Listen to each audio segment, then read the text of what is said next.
Studnicka Aquatics here. I have had this soft coral tank set up for not very long, 3-4 months. It's starting to take shape.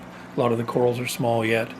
And as you can see, there are not very many fish in here. Matter of fact, there is only one left, and that is the little algae blenny right there. And the reason for that is that I have marine velvet. I quarantined everything, but the last fish I put in, I only quarantined 2 weeks. That obviously wasn't long enough. I didn't realize I had it. Next thing I know, a female lyre-tailed anthias was missing, and I found it underneath a rock. The starfish was trying to eat it. And then 2-3 days later, the other one died. And then another couple days later, my bristle-toothed tang died. And then about 4 or 5 days later, one of my clowns died. So I knew something was up, and I kept watching, trying to figure out what was going on with this system.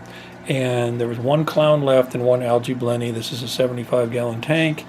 And I noticed the fish, and you could see the signs. It looked like powdered sugar had hit it, and it obviously had marine velvet. So I was lucky. I was able to catch that fish with a net and remove it, and I put it into a little quarantine tank here in the other room that I'll show you in a little bit. And I need to catch this little algae blenny out of there too. The goal is to fallow this tank, make sure there's no fish in it, and they recommend 60 days, 90 is better. I want to go 90 days in this aquarium with no fish. The life cycle of the marine velvet parasite, it's so fast.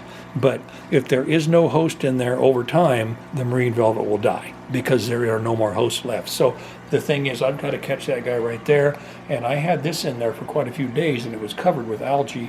I was trying to catch that orchid dotty back, and the algae blenny liked to go in there. It was in there all the time. Well, I took it out after I caught him and cleaned it, so now it's not algae covered. But I did put a piece of seed lettuce in there, and I think he's going to, hopefully he'll go into that. If not, wait till it gets algaed up, and I will catch him. And this is by Ice Cap. It does work. It does work well. This is a small version. They make 3.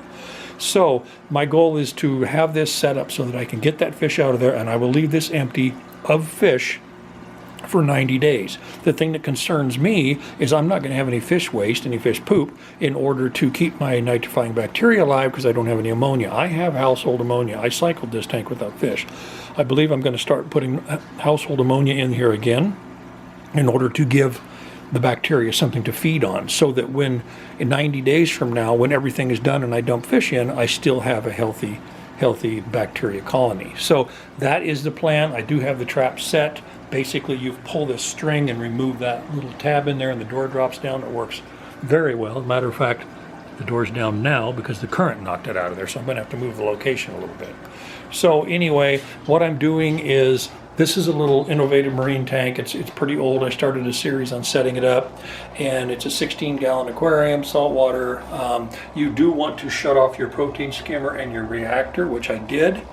And I went ahead, and there's an orchid dotty back down there struggling, and this clown, you can see it just looks like it's been covered with powdered sugar. So what I have done is there was one coral banded shrimp in here. I took it out and put it in my refugium in the other tank because you can't have copper with invertebrates, it kills them.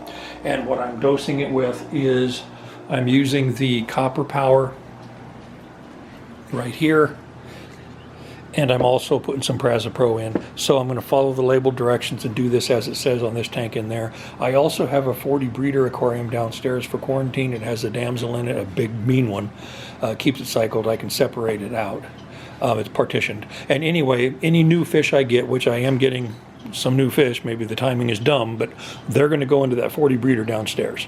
And they're also going to be treated with this stuff, and they are going to be treated for 90 days. And at the end of 90 days, if I can get that algae blenny out of there and I run that tank empty without fish in it for 90 days, that will kill the marine velvet because it does not have a host anymore.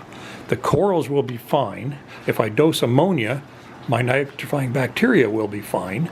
And 90 days from now, the fish in the little innovative marine tank will be completely clean, and there won't be any problems there. And I will have the ones downstairs that I can then move upstairs. So that's the plan.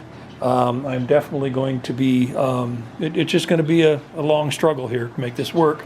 But the good thing is I set this up for the soft corals. The corals are doing fine. I just need to get that little algae blenny out of there so there's no host for this marine velvet to continue on. So I will keep you posted on how this goes. This is part 1 of how to remove marine velvet from an aquarium. And this is Studnick Aquatics, and thanks for watching.